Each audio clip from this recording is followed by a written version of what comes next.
నీట్లో grace మార్కులపై కేంద్రం కీలక నిర్ణయం తీసుకుంది. 1563 మంది అభ్యర్థుల గ్రేస్ మార్కులు రద్దు చేసింది. వీరికి జూన్ 23న మళ్లీ పరీక్ష నిర్వహిస్తామని తెలిపింది నేషనల్ టెస్టింగ్ ఏజెన్సీ. మరోవైపు నీట్ అవినీతిపై సుప్రీంకోర్టు పర్యవేక్షణలో విచారణ జరగాలని డిమాండ్ చేస్తున్నారు ప్రతిపక్ష నేతలు. నీట్ పరీక్షలో భారీ కుంభకోణం దాగుందంటున్నారు విపక్ష నేతలు.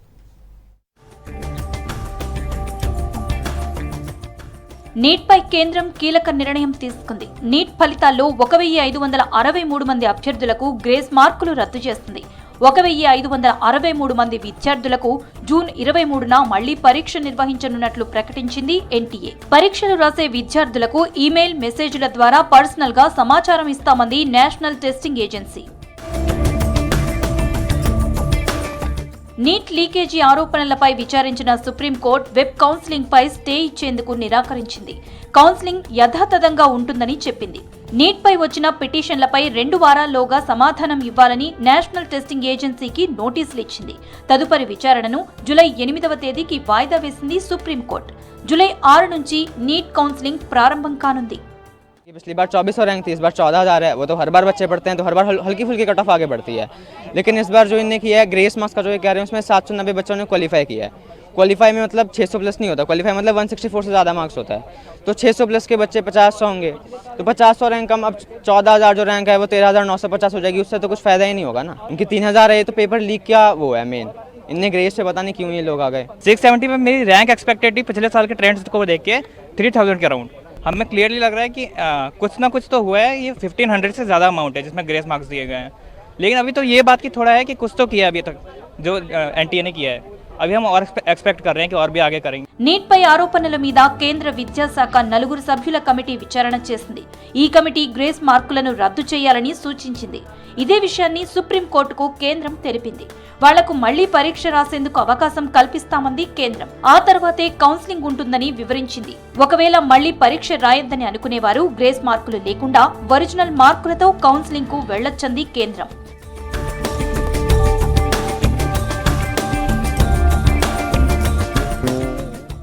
నీట్ పేపర్ లీక్ కాలేదని, నిర్వహణలో ఎలాంటి అవినీతి జరగలేదన్నారు కేంద్ర విద్యాశాఖ మంత్రి ధర్మేంద్ర ప్రధాన్. నీట్ పరీక్షలో సమస్యలకు కారణమైన వారిపై కఠిన చర్యలు ఉంటాయని స్పష్టం చేశారు.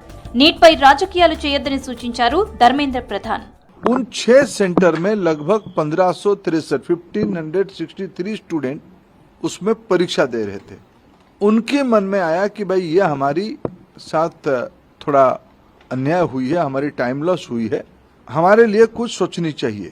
फिर जब ग्रेस मार्किंग में कुछ विद्यार्थियों की नंबर 100% हो गई तब फिर कुछ लोग कोर्ट पे गए। 23 जून को 1563 स्टूडेंट को दोबारा वो परीक्षा उसको भी ऑप्ट कर सकते हैं, नहीं तो अगर उनको उसमें ना देके और एक चांस लेना है तो वो 23 जून को एक बार परीक्षा भी दे सकते जो चाहेगा। నీట్ పరీక్షలో గ్రేస్ మార్కులు ఒక్కటే సమస్య కాదన్నారు కాంగ్రెస్ అధ్యక్షుడు మల్లికార్జున ఖర్గే. నీట్లో రిగ్గింగ్ కూడా జరిగిందని ఆరోపించారు. మోదీ సర్కార్ చేతగానితనంతో 24 లక్షల విద్యార్థుల భవిష్యత్తు ప్రమాదంలో పడిందన్నారు. ఎగ్జామ్ సెంటర్స్, కోచింగ్ సెంటర్స్ కుమ్మక్కయ్యాయని ఆరోపించారు. నీట్ కుంభకోణంపై సుప్రీంకోర్టు పర్యవేక్షణలో దర్యాప్తు జరగాలని డిమాండ్ చేశారు కాంగ్రెస్ నేతలు. BJP governments attitude towards the ongoing demand for an inquiry into the NEET exam is irresponsible, insensitive. We demand a Supreme Court monitored investigation into this entire scandal which has affected around 24 lakh students. ఈ ఏడాది జరిగిన నీట్లో 1563 మందికి అదనంగా grace మార్కులు ఇచ్చారు. NCERT పాఠ్య పుస్తకాల్లో మార్పులు, పరీక్ష కేంద్రాల దగ్గర సమయం కోల్పోవడంతో గ్రేస్ మార్కులు కలిపారు. దీంతో ఎన్నడూ లేని విధంగా 67 మంది విద్యార్థులు 720కి 720 మార్కులు సాధించారు. దీనిపై అభ్యంతరాలు రావడంతో పాటు నీట్ పరీక్షలో అక్రమాలు జరిగాయని ఆరోపిస్తున్నారు విద్యార్థులు. నైరుతి రుతుపవనాలు, బంగాళాఖాతంలో ద్రోణి ప్రభావంతో రాష్ట్రంలో వర్షాలు కురుస్తున్నాయి. రానున్న 2 రోజులు హైదరాబాద్ సిటీతో పాటు జిల్లాలకు రెయిన్ అలర్ట్ ప్రకటించారు అధికారులు. రేపు అన్ని జిల్లాలకు ఎల్లో అలర్ట్ ఇచ్చారు. ఉరుములు, మెరుపులతో కూడిన వానలు పడే ఛాన్స్ ఉందన్నారు. ఇక ఇవాళ సిటీతో పాటు జిల్లాల్లో వర్షం కురిసింది. నగరంలో పలు ప్రాంతాల్లో వానకు రోడ్లన్నీ జలమయమయ్యాయి. జిల్లాలో గాలి దుమారం, కుండపోత వాన బీభత్సం సృష్టించింది.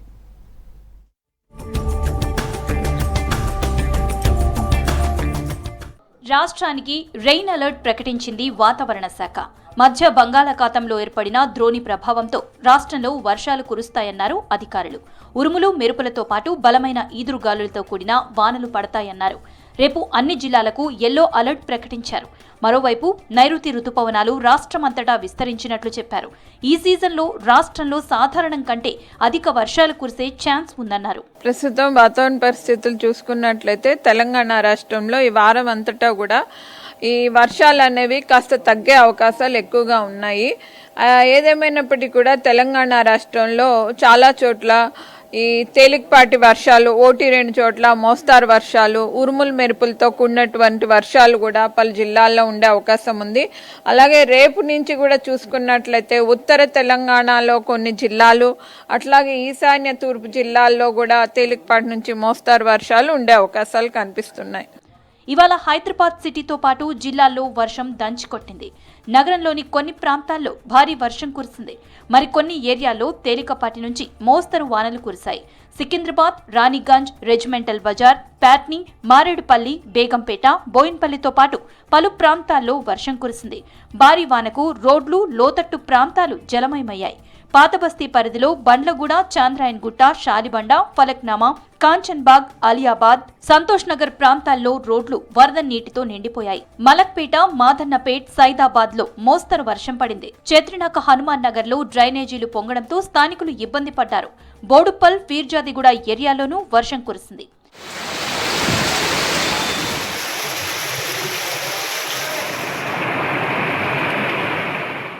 జిల్లాలో భారీ వర్షానికి జనం ఇబ్బందులు పడ్డారు. ఖమ్మం నగరంలో ఉరుములు మెరుపులతో కూడిన వాన పడింది. వైరాలోని ముద్దేపూడి గ్రామ సమీపంలో భారీ చెట్టుపై పిడుగుపడింది. నగరంలోని మయూరి సెంటర్, పాత బస్టాండ్ ప్రాంతమంతా నీట మునిగింది. స్థానిక షాపుల ముందు మోకాళ్ల లోతు నీరు నిలిచింది. 2-వీలర్ వాహనాలు సగం వరకు మునిగిపోయాయి. డ్రైనేజీలో చెత్త పేరుకుపోవడంతో ఎక్కడికక్కడ వర్షం నీళ్లు నిలిచిపోయాయి. గంటసేపు ఏకధాటిగా కురిసిన వర్షానికి జనం తీవ్ర అవస్థలు పడ్డారు.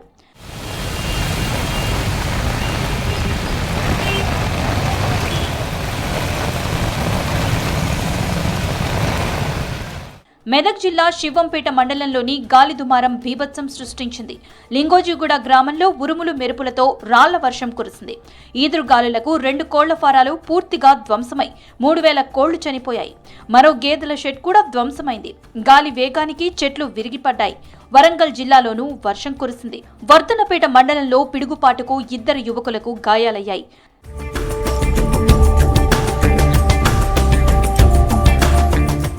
2 రోజుల పాటు ఉరుములు మెరుపులతో కూడిన వర్షాలు పడతాయని వెదర్ ఆఫీసర్స్ ప్రకటించారు. మరోవైపు జిల్లాలో విస్తారంగా వర్షాలు కురుస్తుండటంతో రైతులు విత్తనాలు నాటుతున్నారు.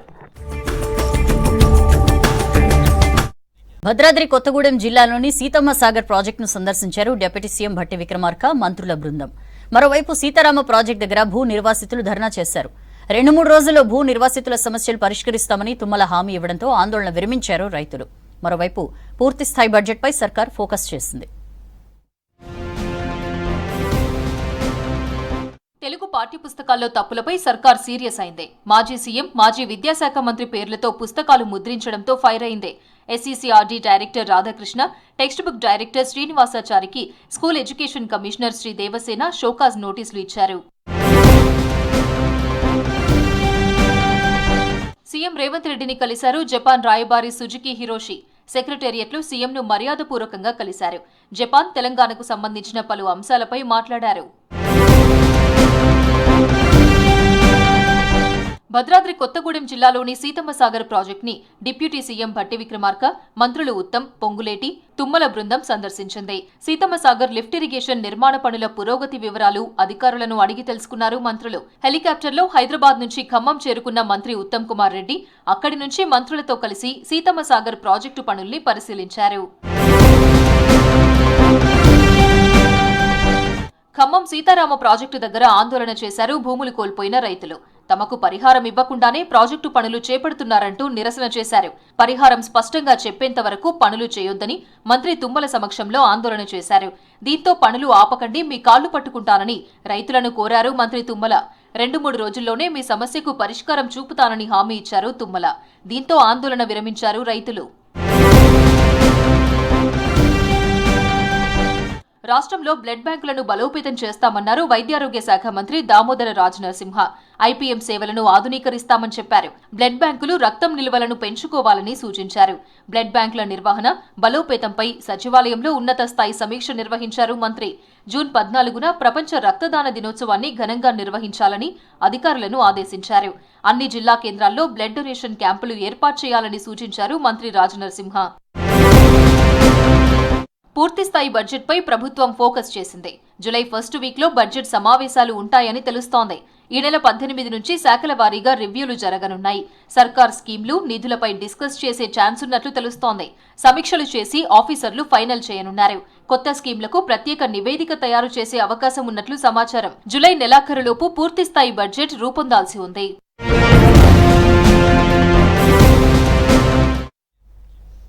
కేంద్ర మంత్రులుగా బాధ్యతలు చేపట్టారు కిషన్ రెడ్డి, బండి సంజయ్. శాస్త్రి భవన్లో బొగ్గు, గనుల శాఖ మంత్రిగా బాధ్యతలు స్వీకరించారు కిషన్ రెడ్డి.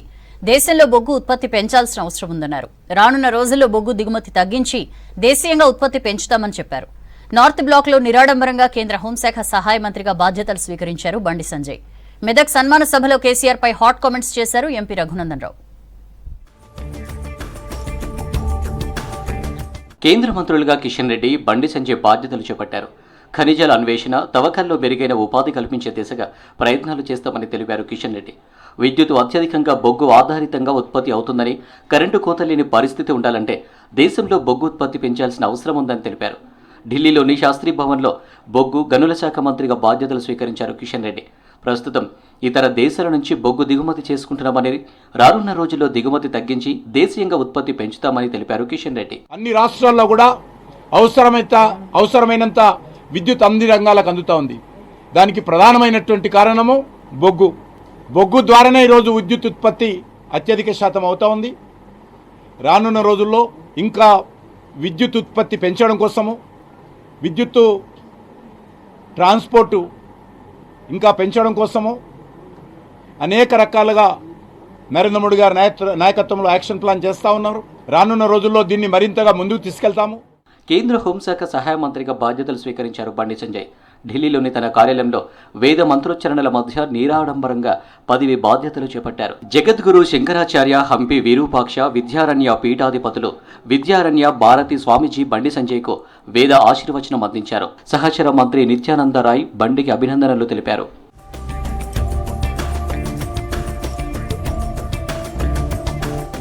కేసీఆర్పై మరోసారి సంచలన వ్యాఖ్యలు చేశారు మెదక్ ఎంపీ రఘునందన్ రావు. కేసీఆర్ దగ్గరకు ఈడీ వచ్చిందన్నారు రఘునందన్. దుబ్బాకలో దెబ్బ కొట్టిన 6 అడుగుల హరీష్ రావును బీజేపీ కార్యకర్తలు ఓడించారన్నారు.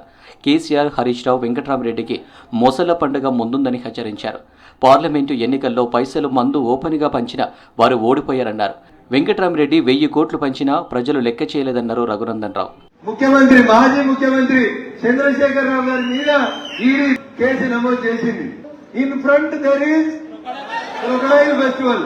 వెంకటరామరెడ్డి గారికి ఉంటుంది ఆ క్రొకడైల్ ఫెస్టివల్, గౌరవనీయులు హరీష్ గారికి ఉంటుంది, మాజీ ముఖ్యమంత్రి చంద్రశేఖర్ రావు గారికి కూడా ఇన్ ఫ్రంట్ జరిగే క్రొకడైల్ ఫెస్టివల్. కేంద్ర హోంశాఖ సహాయ మంత్రి బండి సంజయ్కు అభినందనలు తెలిపారు రాష్ట్ర బీజేపీ నేతలు. గోషమహల్ ఎమ్మెల్యే రాజాసింగ్, కామారెడ్డి ఎమ్మెల్యే వెంకట రమణారెడ్డి, మాజీ ఎంపీలు, ఇతర ముఖ్య నేతలు బండి సంజయ్ను కలిసి శుభాకాంక్షలు తెలిపారు. రాష్ట్ర వ్యాప్తంగా స్కూల్ బస్సుల ఫిట్నెస్ పై ఆర్టీఏ స్పెషల్ డ్రైవ్ చేపట్టింది. ఫిట్నెస్ లేకుండా రోడ్లపైకి వస్తున్న స్కూల్ బస్సులపై కొరడా ఝుళిపిస్తున్నారు. బస్సుల కండిషన్, డ్రైవర్ లైసెన్స్, పర్మిట్, ట్యాక్స్లు పరిశీలిస్తున్నారు. ఫిట్నెస్ లేని బస్సులను సీజ్ చేయడంతో పాటు పాఠశాలల యాజమాన్యాలపై చర్యలు తీసుకునేందుకు సిద్దమవుతున్నారు ఆర్టీఏ అధికారులు.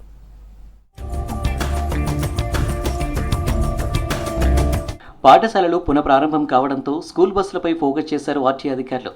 2వ రోజు విస్తృత తనిఖీలు చేపట్టారు. రంగారెడ్డి జిల్లా వ్యాప్తంగా స్కూల్ బస్సులపై తనిఖీలు కొనసాగాయి. Bus fitness, insurance, permit, driver driving licence, fire safety kit, first aid కిట్లను తనిఖీలు చేశారు అధికారులు. రాజేంద్రనగర్, శంషాబాద్, చెవెళ్ల, బాలాపూర్, కొండాపూర్, మేడ్చల్, ఇబ్రహీంపట్నంతో పాటు పలు చోట్ల సోదాలు నిర్వహించారు. ఫస్ట్ ఎయిడ్ కిట్ లేని బస్సులకు డ్రైవర్లు యూనిఫామ్ వేసుకోకపోవడంతో ఫైన్లు వేశారు. 60 ఏళ్లు దాటిన డ్రైవర్లు స్కూల్ బస్సులు నడపొద్దని వార్నింగ్ ఇచ్చారు. రాజేంద్రనగర్లో 5, చెవెళ్లలో 2, బాలాపూర్లో 2 బస్సులు సీజ్ చేశారు. సంగారెడ్డి జిల్లా పటాన్చెరులో ఫిట్నెస్ లేని స్కూల్ బస్సులను తనిఖీలు చేశారు ఆర్టీఏ అధికారులు. పలు పాఠశాలలు కాలేజీలకు చెందిన బస్సులను నిలిపి driver licence, bus fitness, permit, ట్యాక్స్లను పరిశీలించారు. తనిఖీల్లో కండిషన్ సరిగ్గా లేని 13 బస్సులను సీజ్ చేశారు అధికారులు. జిల్లాలో అన్ని స్కూల్ యాజమాన్యాలకు బస్సుల ఫిట్నెస్పై అవగాహన కల్పించామన్నారు. విద్యార్థుల భవిష్యత్తును పట్టించుకోకుండా ఫిట్నెస్ లేని బస్సులను నడిపితే వారిపై కఠిన చర్యలు తప్పవని హెచ్చరించారు ఆర్టీఏ విజయరావు.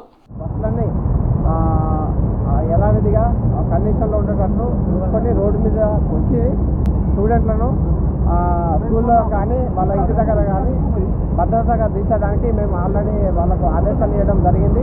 గత నిన్నటి నుండి కూడా చేస్తాము. నిన్న 4 బస్సులు సీజ్ చేసాము, ఈ రోజు కూడా 5 బస్సులు సీజ్ చేసాము.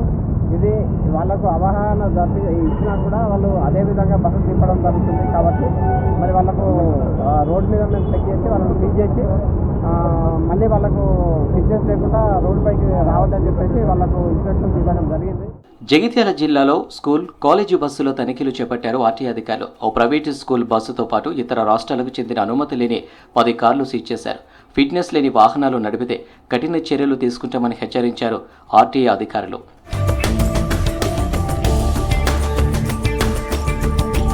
చాలా వరకు నిబంధనలకు విరుద్ధంగానే స్కూల్ బస్సులు రోడ్డెక్కుతున్నాయని, ఫిట్నెస్ లేని బస్సులు రోడ్డెక్కితే సీజ్ చేస్తామని హెచ్చరిస్తున్నారు ఆర్టీఏ అధికారులు. ఏపీ సీఎంగా బాధ్యతలు చేపట్టారు చంద్రబాబు. మెగా డిఎస్సీపై తొలి సంతకం చేశారు. అంతకుముందు తిరుమల శ్రీవారిని దర్శించుకున్నారు బాబు. తనను విష్ చేసిన ప్రతి ఒక్కరికి కృతజ్ఞతలు తెలిపారు జనసేనాని పవన్ కళ్యాణ్. త్వరలోనే అందరినీ కలుస్తానని చెప్పారు.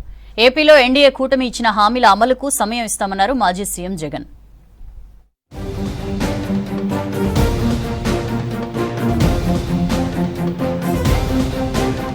ఆంధ్రప్రదేశ్ ముఖ్యమంత్రిగా చంద్రబాబు నాయుడు బాధ్యతలు తీసుకున్నారు. సచివాలయంలో ప్రత్యేక పూజలు చేసిన చంద్రబాబు ఆ తర్వాత ఛార్జ్ తీసుకున్నారు. మెగా డిఎస్సీపై తొలి సంతకం చేశారు బాబు. ఏపీలో త్వరలో 16,347 పోస్టులతో మెగా డిఎస్సీ నిర్వహించనున్నారు. పెన్షన్లను 4,000 రూపాయలకు పెంచుతూ రెండో సంతకం చేశారు. ల్యాండ్ టైటిల్ యాక్ట్ పై 3వ సైన్ చేశారు. అన్నా క్యాంటీన్ల పునరుద్ధరణపై 4వ సిగ్నేచర్ చేసిన బాబు చివరగా స్కిల్ డెవలప్మెంట్ పై 5వ సంతకం చేశారు.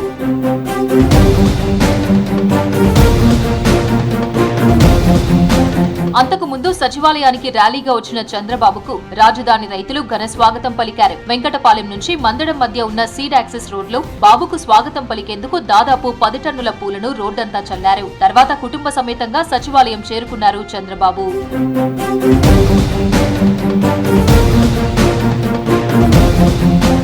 ఏపీలో ఆర్థిక అసమానతలు తొలగిపోవాలన్నారు ఏపీ సీఎం చంద్రబాబు. టీటీడీ నుంచి ప్రక్షాళన ప్రారంభిస్తామన్నారు. కుటుంబ సమేతంగా తిరుమల శ్రీవారిని దర్శించుకుని మొక్కులు చెల్లించుకున్నారు. జగన్ పాలనలో ఏపీ 30 ఏళ్లు వెనక్కి వెళ్లిందని విమర్శించారు. ఏపీని పేదరికం లేని రాష్ట్రంగా మారుస్తానన్నారు. అమరావతి విధ్వంసం పాలైంది. పోలవరం ప్రతి ఎకరాకు నీళ్లు ఇవ్వాల్సిన జీవనాడి గోదావరిలో కలిపేసే పరిస్థితికి వచ్చారు. ఈ రెండు కూడా మళ్ళా సెట్ చేసుకోవాల్సిన అవసరం ఉంది.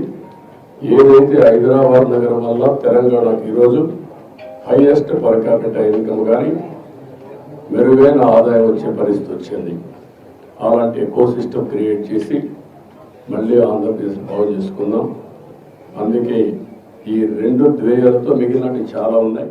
త్వరలోనే జిల్లాల వారీగా అందరినీ కలుస్తానన్నారు జనసేన అధినేత మంత్రి పవన్ కళ్యాణ్. విష్ చేసిన ప్రతి ఒక్కరికి కృతజ్ఞతలు తెలిపారు పవన్. ప్రస్తుతం మంత్రిగా బాధ్యతలు, త్వరలో అసెంబ్లీ ఉంటుందన్నారు. ఈ నెల 20న పిఠాపురంలో పర్యటిస్తానని చెప్పారు.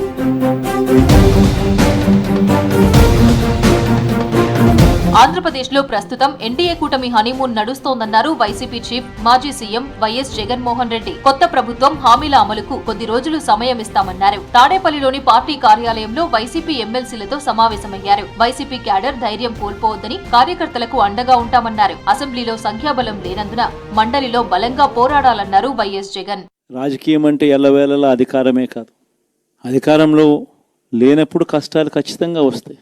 కానీ ఖచ్చితంగా కష్టాలు వచ్చినప్పుడు మనం ఖచ్చితంగా ఏ రకంగా రియాక్ట్ అవుతామన్నది మన చేతుల్లో ఉంది. లేదా కష్టాలు వచ్చినప్పుడు ఆ కష్టాలను ఎదుర్కొని హుందాగా నిలబడుతూ మళ్ళీ 5 సంవత్సరాలు కళ్ళు మూసుకుంటే 5 సంవత్సరాలు అయిపోతాయి. మళ్ళీ 5 సంవత్సరాల తర్వాత మన పాలన వస్తుంది, మన ప్రభుత్వం వస్తుంది. అప్పుడు మళ్ళీ మనమే ఆందోళన ఎక్కుతామన్నది కూడా గుర్తుపెట్టుకొని అడుగులు వేస్తామా అన్నది మనలో ప్రతి ఒక్కరూ కూడా ఆలోచన చేసుకోవాలి. రాష్ట్ర వ్యాప్తంగా ఉన్న కార్యకర్తలందరినీ ఎవరినైతే వాళ్ళు ఇబ్బందులు పెట్టారో వాళ్ళందరికీ మనోధైర్యం ఇస్తూ సీఎంగా చంద్రబాబు బాధ్యతలు చేపట్టడంతో త్వరలో మంత్రులకు శాఖలు కేటాయించనున్నారు. అయితే ఎవరికి ఏ శాఖలు వస్తాయనేది ఆసక్తిగా మారింది.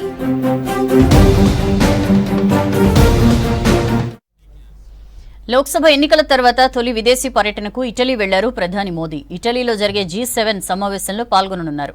అలాగే ఇటలీతో ద్వైపాక్షిక అంశాలపై చర్చించనున్నారు. జమ్మూ కాశ్మీర్లో వరుస ఉగ్రదాడులపై సమీక్షించారు మోదీ. అదనపు భద్రతా బలగాలను మోహరించి ఎలాంటి అవాంఛనీయ ఘటనలు జరగకుండా చూడాలని అధికారులను ఆదేశించారు.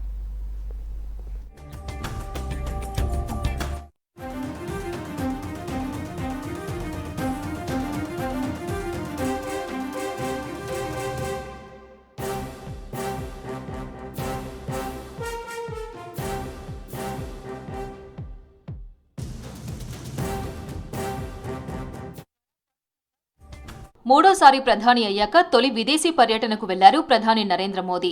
G7 శిఖరాగ్ర సమావేశంలో పాల్గొనేందుకు ఢిల్లీ నుంచి ప్రత్యేక విమానంలో ఇటలీ బయలుదేరారు.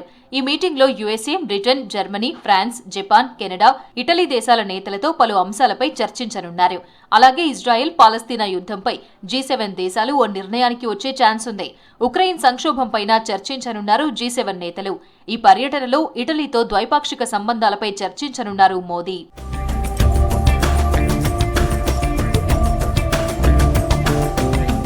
కేంద్ర రక్షణ శాఖ మంత్రిగా రాజ్నాథ్ సింగ్ బాధ్యతలు స్వీకరించారు. ఆ తర్వాత రక్షణ శాఖ అధికారులతో సమీక్ష నిర్వహించారు. దేశ సరిహద్దులను రక్షించడంలో ఎలాంటి నిర్లక్ష్యం ఉండొద్దన్నారు. రాబోయే రోజుల్లో మేక్ ఇన్ ఇండియాను మరింత బలోపేతం చేస్తామని చెప్పారు. రక్షణ తయారీ రంగంలో ఎగుమతులు ప్రోత్సహిస్తామన్నారు రాజ్నాథ్ సింగ్. पिछले 5 वर्षों से रक्षा मंत्री के रूप में इस रक्षा मंत्रालय में मैंने अपने दायित्व का निर्वहन किया है और ये दोबारा प्रधानमंत्री जी ने यह जिम्मेदारी रक्षा मंत्रालय की दी है. मैं समझता हूं कि जो हमारे पहले प्रायोरिटीज़ थी वही आगे भी हमारी प्रायोरिटीज़ रहेंगी और भारत की अभेद्य सुरक्षा और साथ ही साथ भारत की अजेय सेना और हमारे सैनिकों का कल्याण ये हमारी प्रायोरिटीज़ में विशेष रूप से शामिल है.